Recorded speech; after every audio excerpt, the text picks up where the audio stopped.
भाई एक बड़ा चैलेंज आने वाला है इंश्योरेंस कंपनीज के लिए जीएसटी रिफॉर्म्स के बाद। देखो 22 सितंबर से इंश्योरेंस पॉलिसीज पर 18% जीएसटी से अब एग्जम्प्ट होकर दिया गया है। आम जनता के लिए तो एकदम अच्छी खबर है, लेकिन इंश्योरेंस कंपनीज के लिए नाइटमेयर। पूरी वीडियो देखो, बताता हूँ। जब भी कोई बिजनेस सामान खरीदता है या सर्विसेज लेता है तो उस पर जो जीएसटी लगता है वो आईटीसी क्लेम करके एडजस्ट कर लेता है अपनी सेल्स पर जो जीएसटी चार्ज करा होता है। मतलब आउटपुट लायबिलिटी से इनपुट एडजस्ट हो जाता है। इंश्योरेंस कंपनीज के केस में भी ऐसा ही होता है। उनकी कोई टिपिकल परचेस तो होती नहीं, लेकिन वो प्रोफेशनल सर्विसेज, सॉफ्टवेयर की कॉस्ट, ऑफिस ऑपरेशंस पर जो जीएसटी देते हैं उसका आईटीसी एडजस्ट कर लेते हैं कस्टमर्स से ली गई जीएसटी के अगेंस्ट।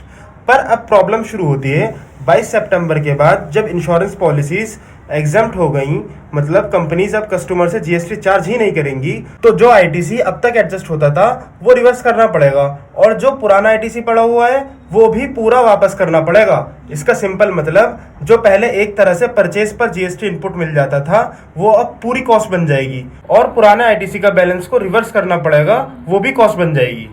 और इसका रिजल्ट मुझे लगता है इंश्योरेंस कंपनीज और बाकी वो बिजनेसेस जिनके प्रोडक्ट्स और सर्विसेज अब एग्जम्प्ट हो गए हैं अपना बेस प्राइस बढ़ा देंगे। मतलब जीएसटी तो खत्म हुआ, लेकिन प्रोडक्ट या पॉलिसी की असली कॉस्ट बढ़ने का फुल चांसेस है। आपको क्या लगता है, आम जनता को सही फायदा मिलेगा या कंपनीज अपना नुकसान एडजस्ट करेंगी हमसे? कमेंट में जरूर बताना।